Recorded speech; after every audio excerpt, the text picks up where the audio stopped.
This book is kind of like what happens when two of the smartest people in the world take acid and go on a little trip together. Catabasis by R.F. Kuang was so nonsensical, but in the most highbrow academic sort of way. So I've heard plenty of mixed reviews about this, which honestly made me a little bit more excited to read it. And it did not disappoint. R.F. Kuang, in my personal opinion, is a genius.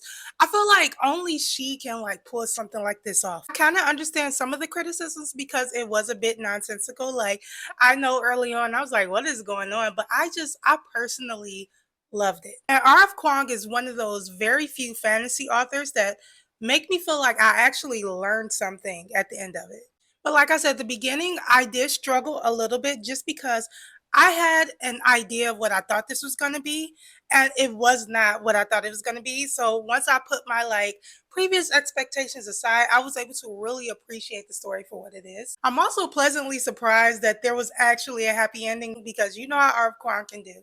It's truly amazing how she created this magic system that just sounded so believable and convincing. Like I can't wrap my brain around how she did that because she used like real world science and academic studies and mixed it with like made up magical concepts and somehow created this whole like academic study that it sounded so convincing that you almost believed that you could like understand it.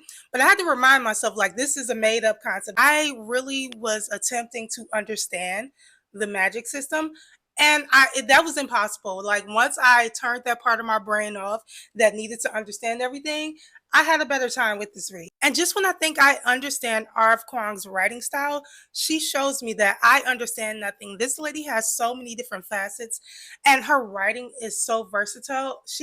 She's truly a genius to me. Like I said, I do understand some of the criticisms. This is one of those reads where it may not be for everyone. My advice for anyone that might have had a hard time getting into this is you really just kind of got to go with the vibes. R.F. Kuang is a master at language and it is a bit highbrow, but you kind of do have to turn off that part of your brain that like really needs to understand everything. If you can kind of just go with the vibes and appreciate the story for what it is, which is a very well written story, I think you'll fare a little bit better. All in all, Catabasis is a solid read for me. I love R.F. Kuang. I probably will read anything she writes. Let me know in my comment section how many of you have read Catabasis and what did you think of it?